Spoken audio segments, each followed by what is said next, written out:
One evening, after a long day of training, Shihan Durand Howard gathered his students in the dojo.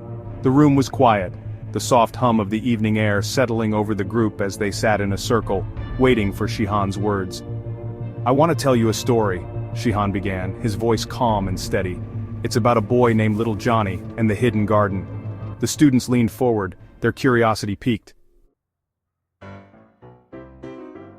Little Johnny was a boy who loved his tablet. From the moment he woke up to the time he went to bed, he watched videos, played games, and scrolled through endless streams of pictures. To Little Johnny, the glowing screen in his hands was his whole world. One day, Little Johnny's grandfather, a wise old gardener, visited him. "Little Johnny," he said, "I've built a hidden garden, full of wonders and treasures. Would you like to see it?" Little Johnny glanced up from his tablet for only a moment. "Maybe later, Grandpa," he replied. "I'm busy right now." Grandfather smiled patiently and left, but each day he asked the same question. "Little Johnny, will you come to the hidden garden today?" And each day, Little Johnny gave the same answer, "Maybe later." Weeks turned into months, and one morning, Little Johnny woke up to find his tablet wasn't working. Frustrated, he decided to finally visit his grandfather's hidden garden. When he arrived, his eyes widened in amazement. The garden was alive with colors he'd never seen on a screen. Golden sunflowers towered above him, their faces turned to the sky. A sparkling stream wound its way through a meadow of wildflowers, and birds sang melodies that no speaker could capture. Little Johnny discovered a tree with fruit so sweet it made him smile with every bite. He climbed rocks, ran through fields, and laughed as butterflies danced around him.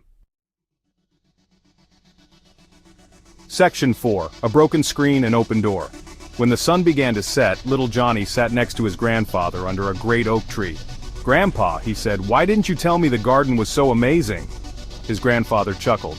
"I did, Little Johnny. Every day I invited you, but you were too busy looking at the small world in your hands to notice the big, beautiful one around you." Little Johnny felt a wave of sadness.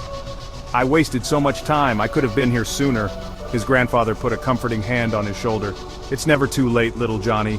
The garden will always be here, but now you understand how precious it is. Remember, the screen can show you pictures, but it can't let you touch, taste, or truly feel the world." Section 5. The garden's magic unfolds. From that day on, Little Johnny still used his tablet sometimes, but he also made time to explore the hidden garden, play outside, and spend time with his family and friends. He learned to balance the small screen in his hands with the wide world around him. Shihan paused, looking around the room. "Students," he said, "the story of Little Johnny is your story too. The screens in your hands can be fun, but they can never replace the adventures, friendships, and lessons you'll find in the real world. Balance your time. Use the screens when needed, but don't let them take over your life." He leaned forward, his gaze steady and sincere. "This dojo is part of your garden. Here, you learn, grow, and discover your potential. Don't let too much screen time keep you from your training, your family, or the beautiful world outside.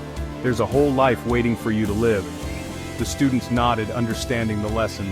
As they left the dojo that evening, they did so with a promise to themselves, to spend a little less time on screens and a little more time in their own hidden gardens.